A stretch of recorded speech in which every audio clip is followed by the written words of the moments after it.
शिक्षक शिक्षण को, टीचिंग को प्रभावी बनाते हैं। इन्हीं सब स्किल को अलग अलग तरह से अलग अलग समय में उपयोग करते हैं।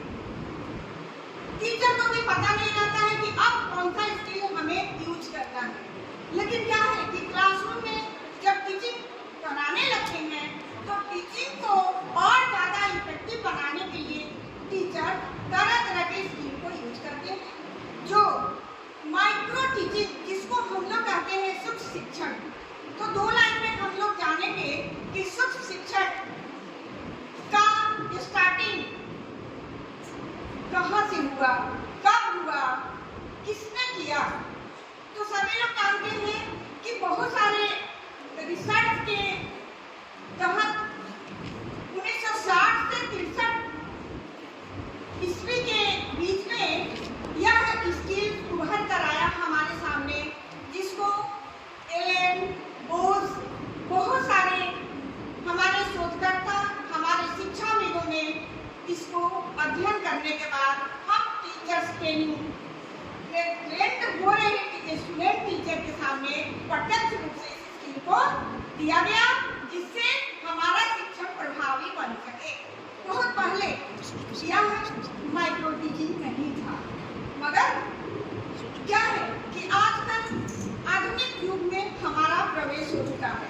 तो अपने टीचिंग को प्रभावी बनाने के लिए, टीचिंग को इफेक्टिव बनाने के लिए तो नहीं है, प्रभावी बनाने के लिए तो नहीं है, लेकिन टेक्निकली तो बहुत सारे टूल्स एंड टेक्निक है जिसके तहत अगर हम स्टूडेंट टीचर को पढ़ाएंगे और स्टूडेंट टीचर उसी चीज को समझेंगे तो यह बहुत अच्छा लगेगा एंड यह लर्निंग जो होगा हमारा प्रभावी होगा, इफेक्टिव क्लासरूम होगा एंड इफेक्टिव क्लासरूम तो होगा ही होगा एंड सबसे ज्यादा फायदा होगा जो सामने वाला हमारा स्टूडेंट होता है, वह स्टूडेंट हमारी बातों को, मतलब टीचर की बातों को समझने में सफल हो सकेगा।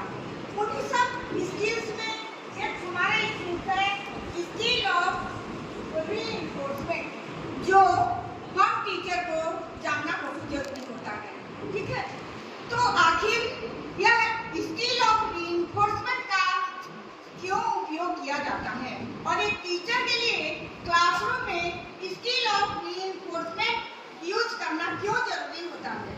तो सबसे पहले इसके बारे में हम लोग समझेंगे कि जैसे क्लासरूम में जब टीचर पढ़ाते हैं, क्लासरूम अटेंड करते हैं, तो टीचर द्वारा एक प्रश्न किया जाता है। उसी तरह से मेरा प्रश्न है आप लोग के सामने। अच्छा बच्चों, आप लोग बताइए कि जीवन जीने के लिए हम लोगों को किस चीज की जरूरत पड़ती है?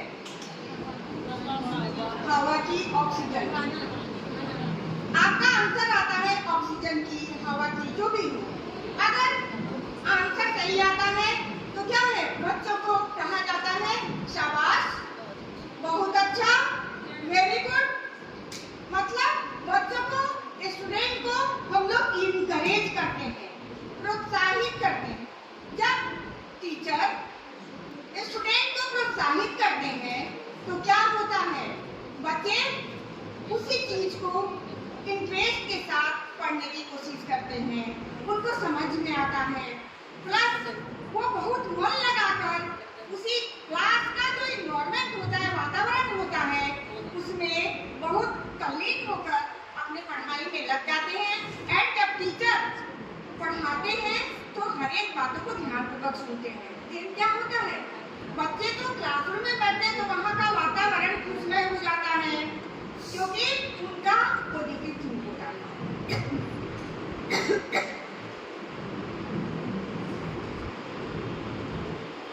ठीक है, अब आइए हम लोग objective of the session.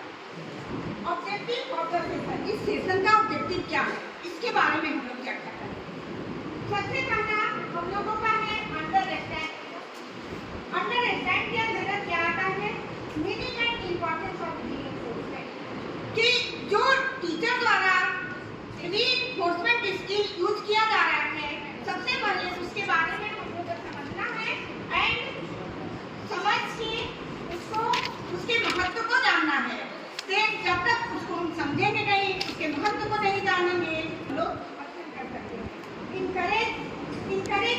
Positive student behaviour. अब क्या है, आगे मैं बताऊंगी कि how many types of reinforcement skill, ठीक है। लेकिन इसमें दिया हुआ इसके ऑब्जेक्टिव है कि जो स्टूडेंट टीचर की बातों को अच्छी तरह से समझ रहे हैं और क्लासरूम में टीचर की बातों को कंसंट्रेट होकर सुन रहे हैं, इसमें क्या होता है, पॉजिटिव मतलब धनात्मक समझ के साथ टीचर की बातों को सुनने के बाद क्या होता है, बच्चे प्रोत्साहित होते हैं। प्रोत्साहित होने के बाद एक अच्छा रुचि लेकर बच्चे अध्ययन करते हैं। देन क्लासरूम का इन्वायरमेंट अच्छा होने से एक दूसरे के साथ रहकर वह सारी बातों को समझने में सफल हो पाते हैं।